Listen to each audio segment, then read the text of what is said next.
In nature, all that we perceive with our five senses is a result of two fundamental principles.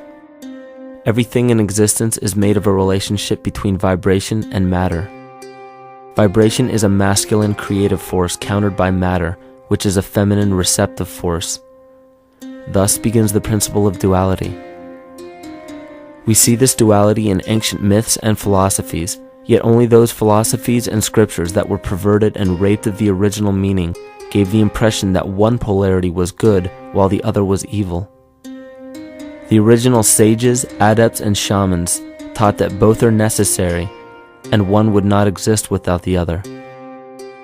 These two important principles come together to form all things in the universe.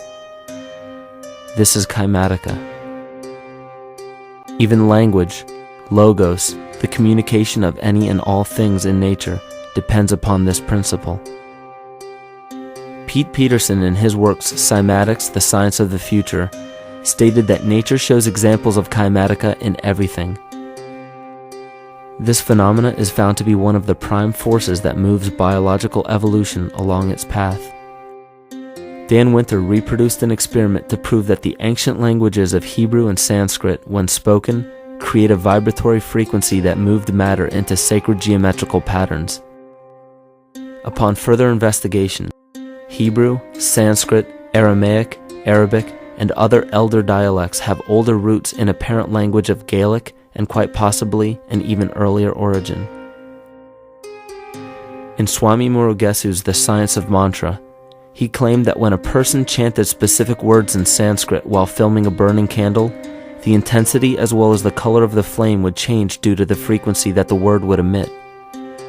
This same science has been shown to lower and raise blood pressure. And in his own words, certain sounds can affect their circulation and nervous system. Whatever change such vibrations cause extends to the mind of a person and also to the surrounding atmosphere, causing warmth or coolness. All this can be known by study and shown by practice. This rediscovered knowledge of the science of sound shows that sound is something more than mere vibratory signals. Not only does sound interact with life, but it sustains and develops it.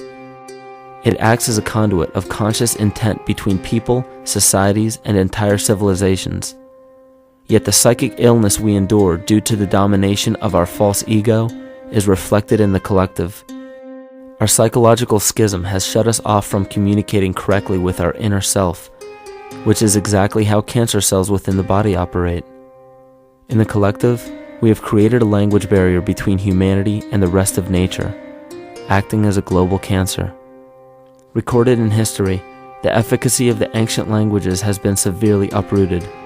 The alphanumeric translation from Hebrew to English shows a complete reversal of the two languages, giving the cymatic effect unnatural results. Dr. Leonard Horowitz stated in his work on DNA, 1/3 of the sensory motor cortex of the brain is devoted to the tongue, oral cavity, the lips, and speech. In other words, oral frequency emissions spoken or sung exert powerful control over life, vibrating genes that influence total well-being and even evolution of the species. A degradation of language in this case is shown to affect biology. If something as basic and important as language can be degraded and devalued to such a degree, yet never questioned, what else might we be missing?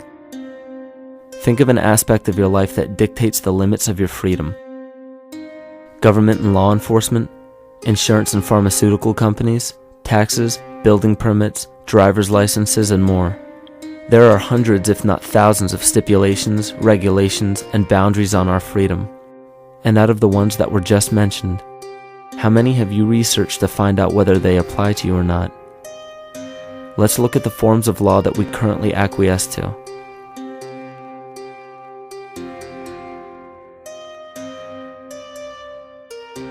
A common misconception among people is that any rule or regulation that governs them falls under one category: law.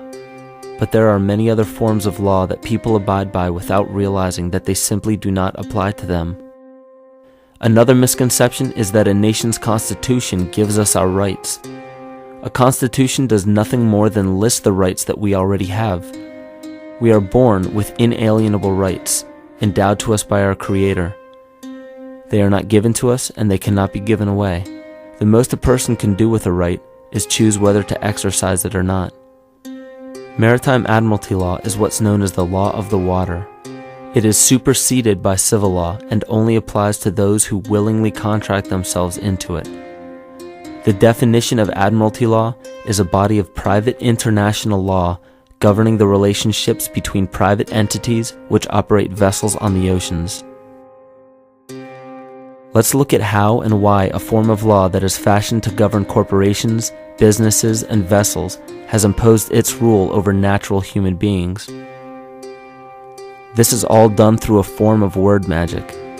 A simple perversion of language has made it possible to convince people around the world that these alternative laws apply to them. One of the predominant beliefs in modern culture is that licenses, permits, registrations, and other forms of documentation are required to operate motor vehicles, use public roads, build structures and establishments, engage in free enterprise, and much more. Sadly, these beliefs are based on little to no investigation whatsoever, and are false. This belief structure is perpetuated by maritime admiralty law.